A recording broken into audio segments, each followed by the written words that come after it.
up guys? I got this side header off, and earlier I was test fitting the Megan Racing header, and it fits pretty good. I had to dent this part a little bit on this cylinder 6 I believe, or cylinder 5 rather, my bad. It is mentioned in the description of the product that you might have to dent this just possibly a little bit because it does hit on this part of the knuckle, the steering knuckle of the steering knuckle. Anyways, I did try turning the wheel, and there was enough clearance, and it did mention that if your engine mount is worn out, the engine tends to move a little bit, and that movement can cause them to hit, and then that way you won't be able to steer. So in my case, my engine mounts are pretty new, it's pretty solid, it doesn't seem to be going anywhere. So I did dent this a little bit, you can probably see on the side right there. It's a little more flat than usual. I might do a little bit more, but after that I'm gonna paint it with high heat 2000 degrees Fahrenheit paint. And here are my heads I got from the machine shop, nice and surfaced. Update, I did put a little bit of reflective tape just for looks mostly, but it does help reflect the heat. Anyways, I just unbolted this header from the test pipe. This side is a little bit more cramped, I would say, just because of the water tube here and the harness being on the side, but I heard from a lot of reviews that installing headers is much easier on the passenger side. And there we go. Here's the comparison with the old header, which is made out of stamped steel, I believe. Stamped steel header. And here's a stainless steel aftermarket header. You see there's a huge difference. And the merge collector is like a huge factor in flow in this, so I think it is the farther away the merge collector is, better flow. So this one's way down here where the three merge, and this one just right here. You can see this design is kind of poor, but yeah, that's why long tube headers are really beneficial for power, just because the merge collector's farther down. Alright, I prepped the surface of the deck of the block a little bit. I used a little bit of a really fine sandpaper just to sand off the previous head gasket residue on it. Just got some of it off, made it nice and smooth and even. I have the dowel pins in, and also I got all my parts ready. So I have the OEM head gaskets, I have gaskets for my headers, and then I got silicone, spark plug, lube, some Loctite because I was putting in one of the studs for the heads. Got the heads ready, and the headers are about done.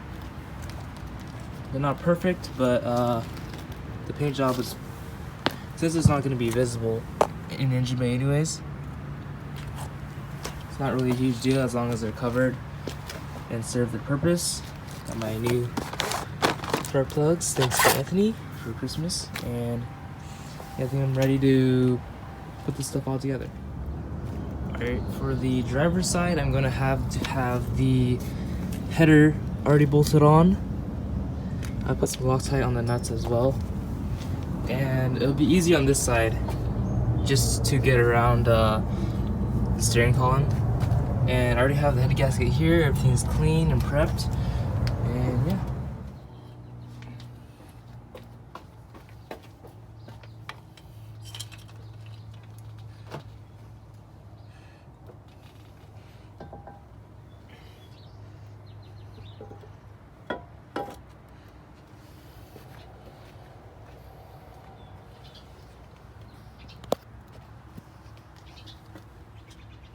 And I did have the O2 sensor installed prior to installation, just because it's a little bit easier.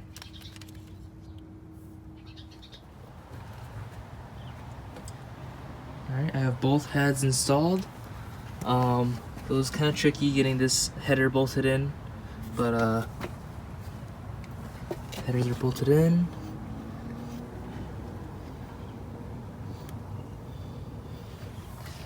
This side I did bolt the header on the head first and then installed the head because it was a little bit easier. This side I just had it bolted in from the bottom on the test bike and then had it bolted up to the head, and that part was kind of tricky getting everything lined up, but now it's time to bolt down, or I have the head bolts in, just kind of hand tighten. Make sure to put plenty of oil or lubrication on the threads. You don't want to put these in dry. Now it's time to torque it. I have the manual here. The instructions is to have them all tightened by hand first and then take them all to 72 foot-pounds and then loosen all of them in reverse order, and then do 30 pounds and then do a 90 degrees and then another 90 degrees. Yep. Alright guys, as you can see, I have my box full of parts, gaskets, and all sorts in here. Water pump in here. Gates water pump.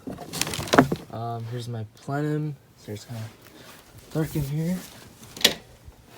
Go. My intake plenum.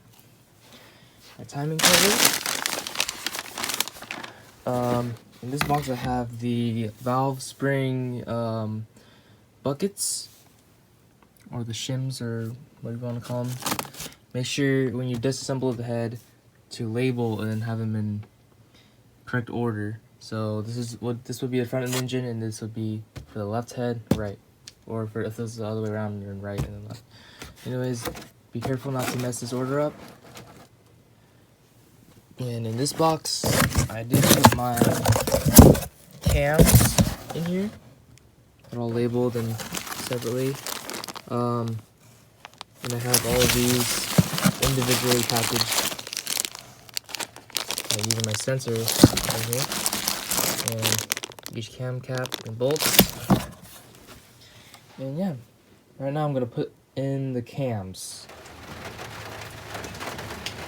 Alright, I have the cams installed, and I have all the cam caps just kind of snugged in a little bit, or not snug, but you know, on the place. And then I need to do this side, and when I disassembled everything, I did label each bag, as you can see, keep it organized. Alright guys, what's up? I got all the cams in, they're all torqued, and I got these front cam caps on, and then I got the rear timing cover, and I have the manual right here basically telling me what to do step by step. Used a lot of silicone and just wiped off the extra. At the silicone, basically this entire area here, this area here, and then the water pump area, which goes like this, and then the oil pump area, which is like this. And what's next is I need to do the water pump, which I have parts everywhere. Here's my old water pump right here, and I got my new one right over here. Gates water pump.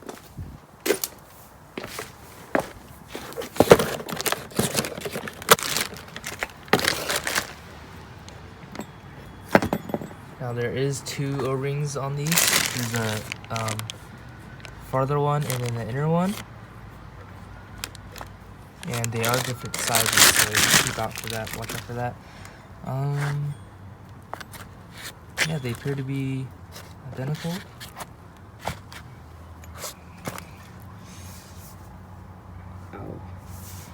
And yeah.